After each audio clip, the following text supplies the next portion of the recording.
तीन राज्यों में तीन विधानसभा सीटों पर आज होने जा रही है मतगणना। सुबह 8 बजे से तीनों सीटों पर मतगणना शुरू होगी और उसके कुछ ही घंटे के बाद जनादेश साफ हो जाएगा। आज फैसले का दिन है। बिहार के बांकीपुर, मध्य प्रदेश की दतिया और गुजरात की मांजलपुर विधानसभा सीटों पर उपचुनाव के वोटों की गिनती शुरू होगी।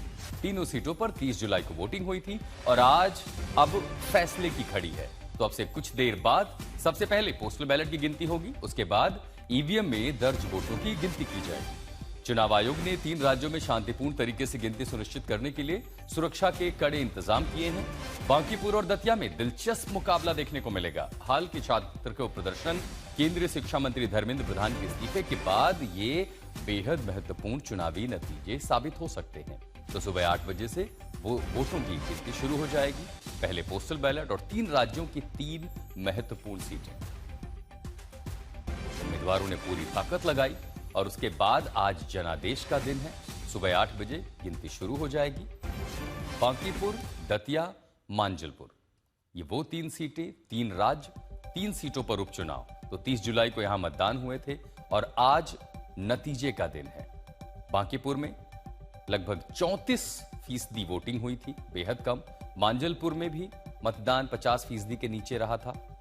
30 जुलाई को जब मतदान हुए थे, जो कि उपचुनाव थे, आमतौर पर उपचुनाव में मतदान बेहद कम रहा। और दतिया में सबसे ज्यादा 71% वोटिंग, 71.44% वोटिंग हुई थी। तो एक जगह 34, दूसरी जगह 37 और तीसरी जगह 71% मतदान हुआ था। और उन तीन सीटों के बाद ये देखिए, जनसुराज के प्रशांत किशोर को आप देख रहे हैं, इन्होंने भी बांकीपुर सीट से किस्मत आजमाने की कोशिश की है। प्रशांत किशोर पहली बार चुनावी अखाड़े में उतरे और 5 बार विधायक रहे। नितिन नबीन जब वहां से उन्होंने अपनी सीट छोड़ी, वो बीजेपी के नए राष्ट्रीय अध्यक्ष बने, तब वहां उपचुनाव हुआ। और बीजेपी अध्यक्ष नितिन नबीन की सीट होने के नाते उनकी भी साख यहां पर दांव पर है। बतौर सीएम सम्राट चौधरी के लिए भी ये पहली चुनावी परीक्षा होगी, क्योंकि उन्होंने अपनी पार्टी के उम्मीदवार के लिए यहां पर चुनाव प्रचार किया, लोगों से अपील भी की। और उसी के साथ साथ सबसे महत्वपूर्ण ये कि जेन जी यानी जंतर मंतर जो आंदोलन हुआ। लेकिन आपको बता दें, दतिया में जो कांटे का मुकाबला वो कहां दिखाई देने को मिलेगा।